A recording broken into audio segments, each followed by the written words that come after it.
If you have one-sided back pain, you're looking for relief, or you have a problem with SI joint instability or SI joint pain, then this video is going to help you out. I'm going to show you some progressions of a simple exercise you can do at home that will build strength in the muscles along the sides of your body that'll help stabilize your spine and probably make your SI joint feel a whole lot better. So if you're ready, let's get ready to think right, move right, and feel right. When you have one-sided back pain, doing massage on the sides of your body and stretching out the QL and the obliques can be really helpful. If you need ideas for that, I have a video that I filmed before that I'll link to in the description box. I'm assuming that massage and stretching hasn't been helping you with your back and your SI joint issues, in which case you want to be thinking about strengthening muscles to make yourself feel more stable. So we can do that with a simple exercise, which is the side plank, and I'm going to show you some progressions to get you even more strength and more relief and confidence in your body. So you're going to start off on the floor, use a padded surface, carpet, rug, whatever, so that it's comfortable on your side here. You're going to have your elbow under you like this, and your shoulder is going to be lined up over your elbow as best you can so that it feels nice and stable. You don't want to have it way out here where it feels like a bit of a stretch. You don't want to have it way under where it feels like you're going to fall over. Try to get it nice and stable. Then your body doesn't have to be in a straight line here. You'll notice that I'm actually in a little bit of hip flexion, so my knees are in front of me. They're not right in line with me, so they're right like this. As I come up though, I'm going to bring my butt forward, my hips forward, so now I'm pretty much in a straight line.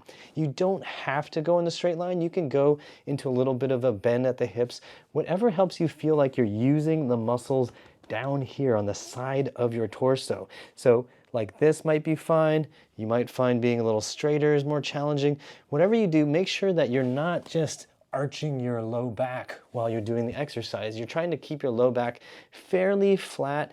It can be a little bit curved, but you don't want to be accentuating and sticking your belly button out. So just come up, feel the muscles down here working with the arm here. You can think about pushing into the floor and pulling down this way. That'll help your shoulder feel more stable and more secure, especially if you're getting any sort of pinching sensations in there. It'll be really helpful to keep that kind of cue going on so that you feel more muscle working down here. So you're just going to hold this. If you can't hold this, then you can do repetitions, right? So you can just go up, down, up, down, up, down, up. And then if you feel tired, then hold it for like 1 or 2 seconds longer and then take a rest. So you can start off by doing 30-second holds, or if you can't do any holds, then just do the repetitions till you feel fatigued and work up to being able to do 30-second holds for 2 rounds on both sides. And make sure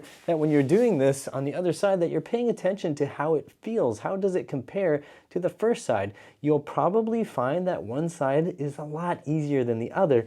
And the side that's harder, the one that's weaker, that's the side you're going to want to do a little extra on. So if you can do extra sets or extra time on that weaker side, it'll help it catch up with the stronger side. That weaker side is most likely the one that hurts. How do I know that? Because it's happened to me and it was really, really painful. And before I forget to ask, how long have you had SI joint pain and or lower back pain? Drop me a comment down below.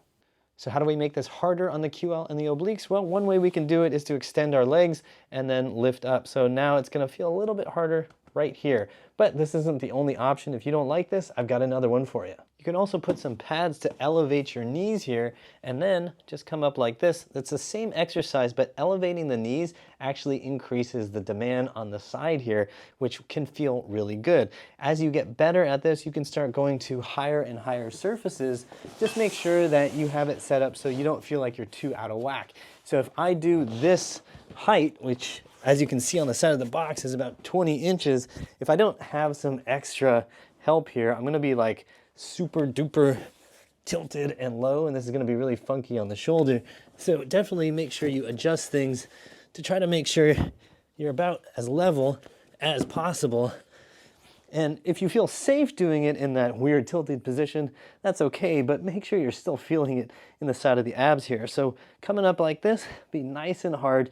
You're really gonna feel those muscles cranking.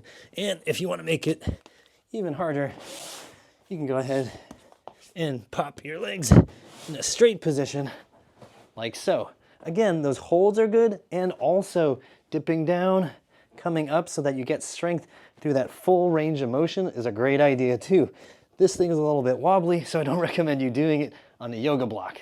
If you're doing static holds, 30 to 60 seconds is a great amount of time, and do 2 to 3 sets on each side, and make sure you spend a little extra time on the weaker side. If you're doing repetitions, do them slow and controlled, 5 to 15 reps, whatever feels like a decent challenge. You get fatigued and you feel like you can't do anymore with proper, form. And if you ever want to get really crazy, you can put some weight on your hip here and then do your reps or do your holds, and that's going to mean your sides got to work real hard. Say hello to your QL and your obliques. When you first start with these exercises, make sure to do 2 sets and maybe an extra set for the weaker side, and then take a day off before you do it again. Maybe take 2 days off. Some people might find that doing a little bit of this ab work can be really helpful if it's done every day or even a couple times a day. Just make sure that you don't cripple yourself with soreness. So remember that slow is safe and fast is foolish. If you start a new exercise, it is highly likely your muscles are going to be really sore and start complaining. So don't try to just hammer it 15 times the first day. Try it once, see how you feel the next day. No big deal, great. Wait till that next day and see if the soreness started to creep in. If not, then you can probably safely do it again that day. And if it feels like, hey, maybe I can do a little more, it's not too taxing on my body, then feel free to ramp it up a little bit. This is a process of learning what your body needs and how it responds to exercise stimulus.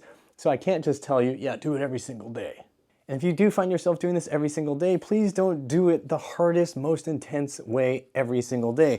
If you're actually progressing to putting weight on your body, don't do that every single day unless you're like super strong, super buff, and super good at recovering, getting lots of sleep, have no stress in your life, and have an absolutely perfect diet. That's not you. Let's be honest, that's not you. It's not me either, so it's okay. As I mentioned before, I understand this one-sided lower back pain and how to get relief from that weird SI joint pain because I went through this recently myself.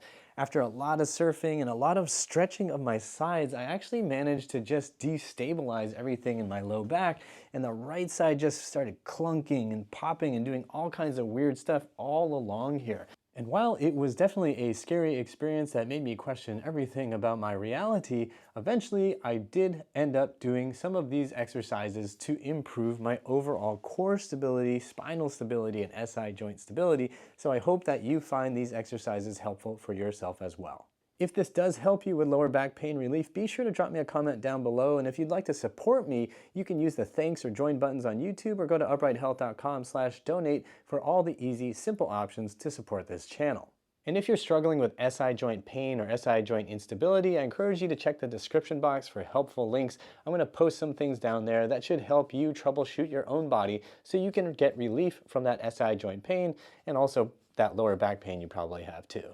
Remember to like, share, and subscribe, and check out these free videos to help you with your body. As always, I hope you remember that pain sucks, life shouldn't.